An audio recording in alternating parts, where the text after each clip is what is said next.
MA, but it's around that age. And the underlying bedrock, which is a more or less vertical melange.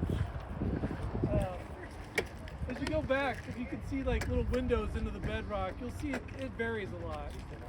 That's the classic mixture of different rock types.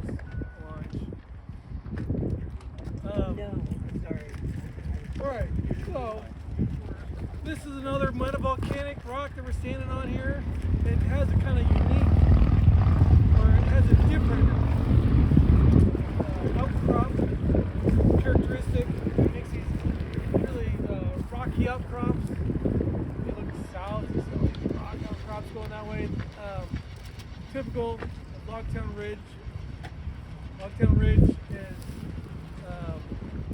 late Jurassic. A lot like the Copper Hill, a lot like the Gopher Ridge. We're not going to see the Gopher Ridge, but it's similar. This is really, there's some, it's covered. So have a look at those tight folds over there.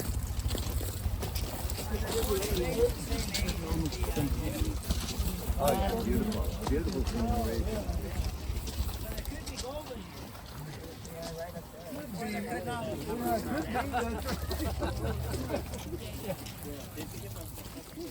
like how this is going. It's going so well that we're adding stops, right? So that's great. You're adding rocks to the there you go. Yeah, we're still in the Salt Spring Slate here. It looks a little bit different. There's like these little kink folds that we didn't really see over there. I mean, they're not as, if they are over there, they're more subtle. Why they're here and not over there, I don't know. But you can see these like kinks in it, which is interesting.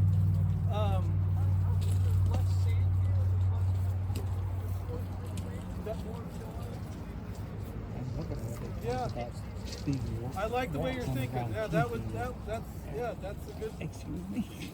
That would make sense. Oh yeah, it just there's less sandstone here. It's more shaly, more argillitic. Maybe that's what makes it more easier to have these kinks in it. And I'll go into. I was just asked about the difference between the Mariposa and the Salt Spring Slate, because it's more or less the same kind of rock, same age, same lithology. Same general part of California. It's just that there's a fault that separates the two, the Bear Mountains Fault, which we'll look at. And so the Mariposa is to our east. Yeah. Go through it.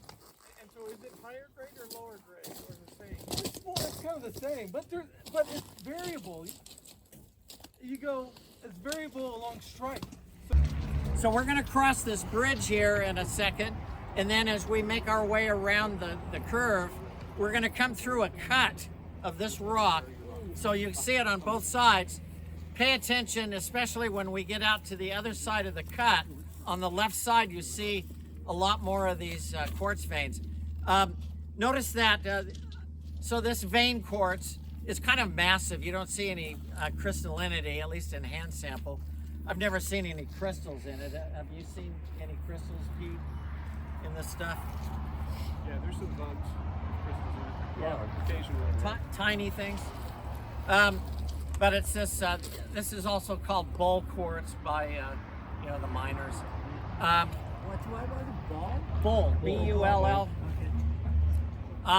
Pete, describe what they'll see in bovine meadows.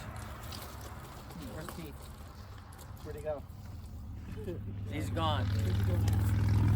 So after we leave the slate cut around the corner here, we'll be going through some large meadows, and you'll see this type of rock. Actually, it's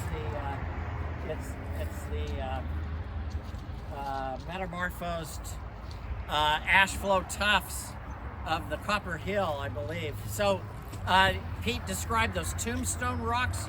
You'll see those in the meadow, about milepost 4, about a mile from here, mile and a half from here. So So let's go ahead and get back in the cars, and we'll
This is stop 2. Excellent.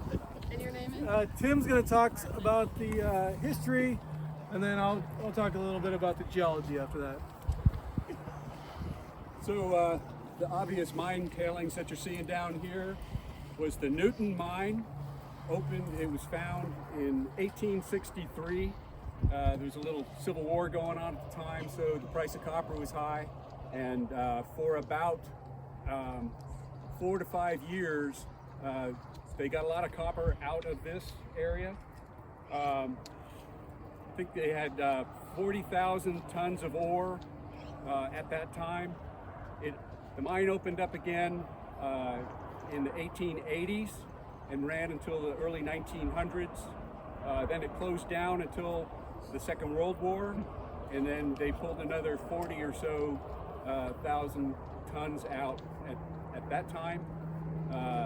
In the 50s and the 60s, they were still working a little bit on assessing the value and whether it was economic to keep mining, and it never did open up again. Just behind the trees there, towards that palm tree, there's still a head frame that can be seen from the highway, but most of these flat areas with the multicolored hues are the heap leaches from the mining processes at the time. Where was the mine itself? Just behind these oak trees. Okay. Between oak Into trees the hill? and the highway. On the other side of the highway? No, this side of the highway. Okay. What depth did they go to? They got down to 500-foot level. And then the lateral shaft, the ore body is northwest southeast with the tree of the rock. It was formed on some cross faults that also crossed the formation and building.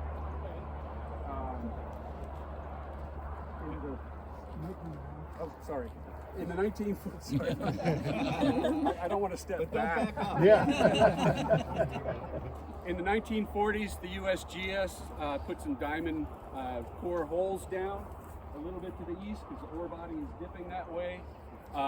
They assessed that you could probably go down 1,000 feet and still hit the same quality of ore, but it just has never come back. Was it native copper? Pyrite, chalcopyrite, some of the typical sulfides. Quartz veins. Not so much quartz veins. Volcanogenic massive sulfide maybe? Yeah. Disseminated in a tuff or a volcanic or? Yes. So this is the Copper Hill Volcanics. It was named by Lauren Clark in his '64 professional paper. This was the largest copper producer in Amador County. The second largest producer of copper was at Copper Hill, just south of the Cosumnes River, about 5-6 miles south of Latrobe.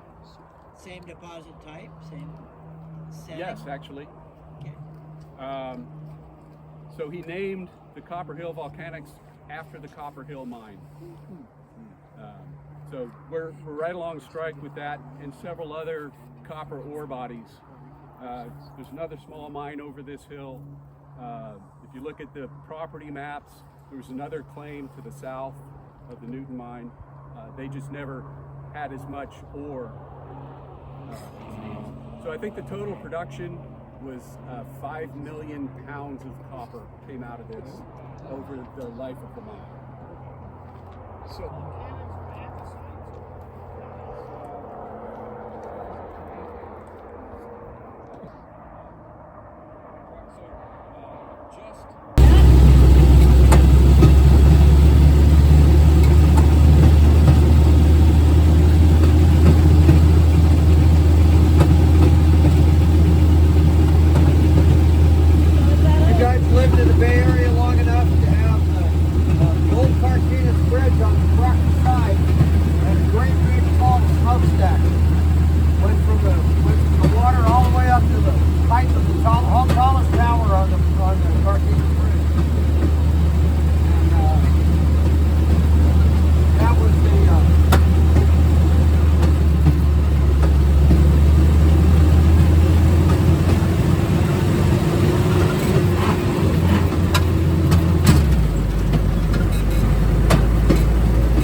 Hold the gate. I'm dead in the water. Brakes are locked. Which one is that? The front one? Sounds like it's the front one. Had a pin drop out. Maybe, you know, all that regular scheduled maintenance. Okay, Chuck. I mean, the crew isn't there to man the crossing. We're gonna roll with it. Come on forward just a little bit, first gear.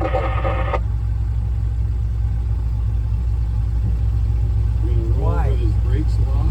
Why? I mean, he's 20 feet from the car in front of me. It doesn't make a damn bit of difference if he's moving or not.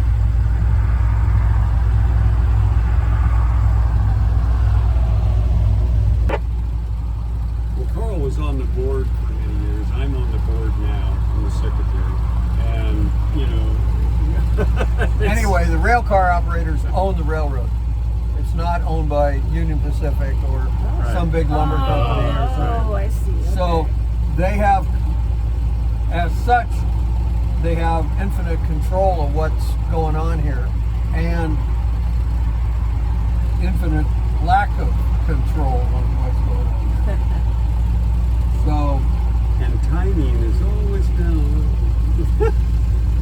Oh, you mean like the crossing here? We should have several individuals here to help flag the traffic and lower the gates and set it all up so that we can They were cross. doing. so Like they were doing back there, yes. But they're not here. something's a little amiss now because they're usually here. They're usually They're right very, very prompt. But I think State Public Utilities Commission.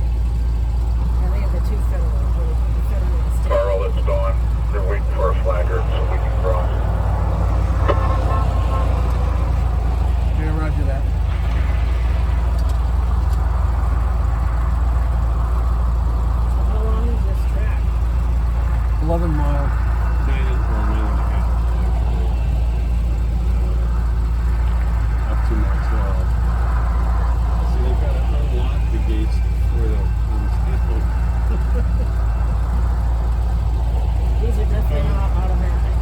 I was noticing as they do the remote control for the movie, and I didn't say that it was doing. Yeah, they but we in these railroads do not shunt the wheels, therefore they don't activate the gates like a regular locomotive and train would. And that's done for a reason, for safety.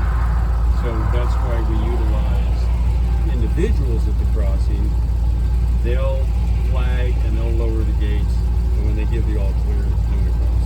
And these guys are all volunteers too. Yes. Oh yeah, we're all going. Pretty sure I did it. That's one way of putting it.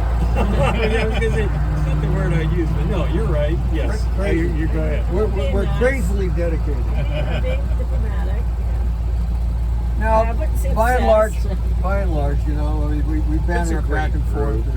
and Glenn and I do some things different from what these guys are doing. Yeah. And you know, it's not so much a case of good or bad; it's just different. And of course, we think our way's better, so we can criticize and do whatever we want. And but Well, I had 20 years in law enforcement, so I do things a little differently than some of these people.